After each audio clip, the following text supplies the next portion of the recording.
জানুয়ারি উপলক্ষে আমরা যাচ্ছি গনগনি পিকনিক করতে। আজকে 22 জানুয়ারি রাত্রি এই মুহূর্তে 11টা, আমাদের বাস চলে এসেছে। এবার আস্তে আস্তে বাস লোড করে আমরা বেরোবো। এই মুহূর্তে চলছে আমাদের বাস ডেকোরেশন। যেহেতু কালকে 23 তারিখ, তো অবশ্যই ন্যাশনাল ফ্ল্যাগ তো টাঙাতেই হবে নেতাজির জন্মদিন উপলক্ষে। তার সঙ্গে আমরা বিভিন্ন ধরনের জিনিস, যেমন তেরঙা কালারের বেলুন, সিগলি, এসব নিয়ে রেখেছি। আস্তে আস্তে ডেকোরেশন হবে।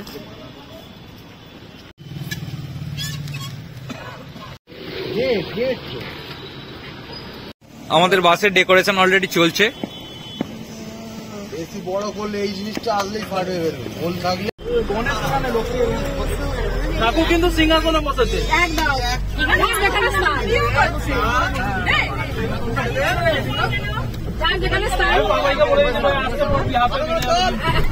আমরা 22 জানুয়ারি, অলরেডি বলতে গেলে 23 জানুয়ারি, কারণ প্রপার রাত্রি 12টা, আমরা বাস ছেড়ে দিলাম, এগিয়ে চললাম গনগনির দিকে।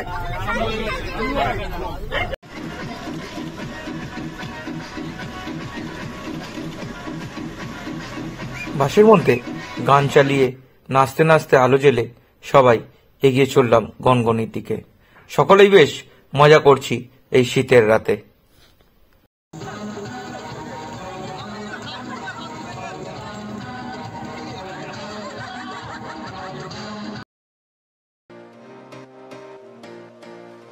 পথের মাঝে কোলাঘাট সহ বিভিন্ন জায়গায় গাড়ি একাধিকবার দাঁড় করিয়ে আস্তে আস্তে আমরা ঠিক ভোরের আলো ফুটতে ফুটতেই চলে এলাম গনগনি।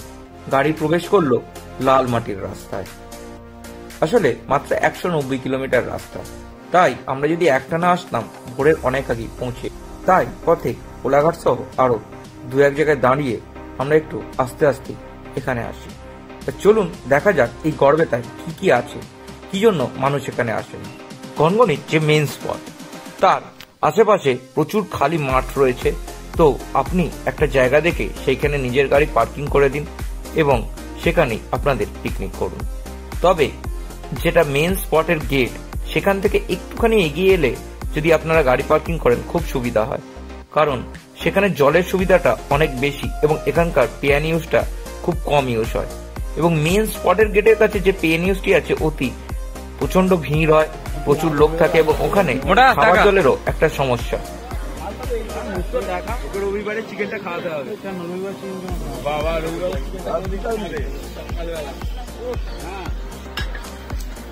আমরা পৌঁছে গেছিলাম সকাল 5:30টায়। সকালে চা খেয়ে দিয়ে সবাই লেগে গেলাম একসঙ্গে সদলবলে সকালের ব্রেকফাস্ট তৈরি করার জন্য। চেয়ার টেবিল অলরেডি বলে দিয়েছি, আধা ঘন্টার মধ্যে চেয়ার টেবিলও এসে যাবে। ব্রেকফাস্ট করেই সবাই যে যার মতো ঘুরতে বেরোবে। মূলত এই পিকনিকটি অর্গানাইজ করেছিলাম আমি এবং আমার সঙ্গে আমার বেশ কিছু বন্ধু সহযোগিতায় ছিল।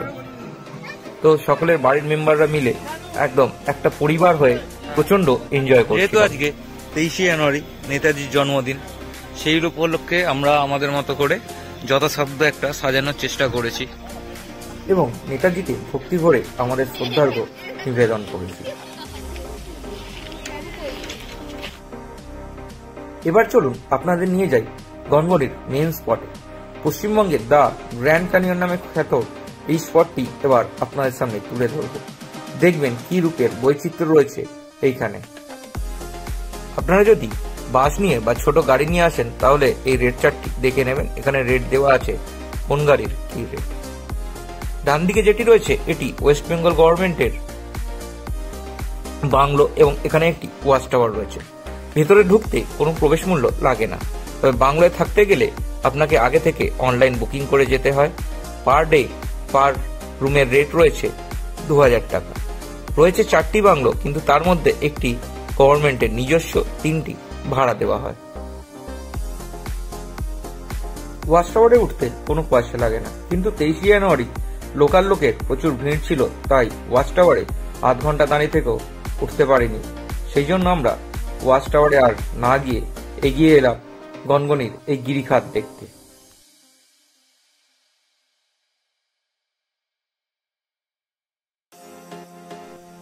শিলাবতী নদীর পাড়ে গড়ে উঠেছে এই গিরিখাত, যাকে গ্র্যান্ড ক্যানিয়নের সঙ্গেও তুলনা করা হয় বা ওয়েস্ট বেঙ্গলের গ্র্যান্ড ক্যানিয়নও বলে থাকেন অনেকে।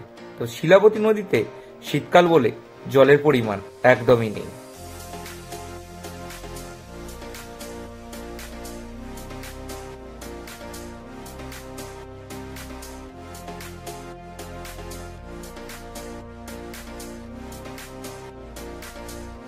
ওপর থেকে এই সিঁড়ি নেমে এসেছে শিলাবতী নদীর পাড়ে। আমরা এই সিঁড়ি দিয়েই আস্তে আস্তে নিচে নেমে চলছি এবং নিচে থেকে বাঁ দিক ডান দিক দুদিকেই যাওয়া যায়। দুদিকেই যত যাবেন তত গিরিখাতের রূপগুলো দেখতে পাবেন।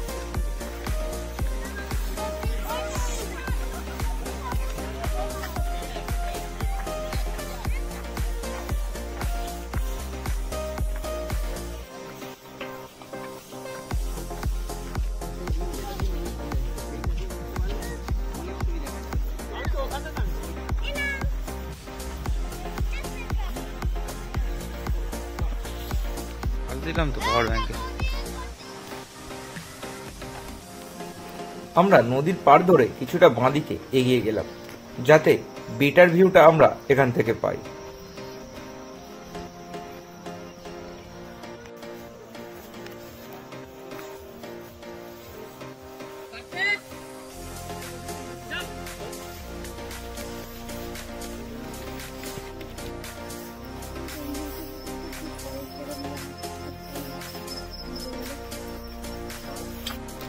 নদীর পাড়ে নেমে এসে আবার আস্তে আস্তে এই গিরিখাতগুলোর ওপরে উঠে এলে ওপর থেকে কিন্তু একটা দারুণ ভিউ দেখতে পাওয়া যায়। তবে যখন উঠবেন অবশ্যই খুব সাবধানে উঠবেন, স্লিপ খাবার ভয়ও কিন্তু প্রচন্ড। এছাড়াও আপনারা এখান থেকে যে যে সাইট সিনগুলিতে যেতে পারবেন সেগুলোর মধ্যে হলো আমলাগড়ি ফরেস্ট। এখানে রয়েছে হাতির জল খাওয়ার জন্য একটি জলাশয়। এখানে হাতিরা জল খেতে এলে অনেক সময় হাতির দর্শন মেলে।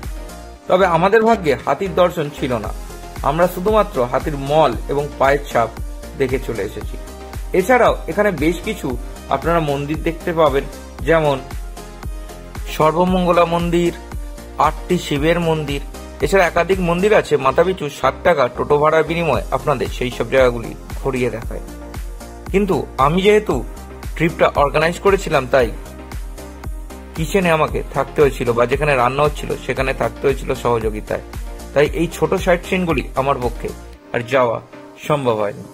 তবে একদিনের পিকনিক স্পট হিসাবে আপনাদের বলবো খুব দারুণ, যান, অবশ্যই আপনারা ঘুরে আসুন, আশা করছি ভালো লাগবে। আর যদি এই ভিডিও থেকে আপনারা যান তাহলে কিন্তু ঘুরে এসে অবশ্যই কমেন্টসে জানাবেন আপনাদের কেমন লাগলো।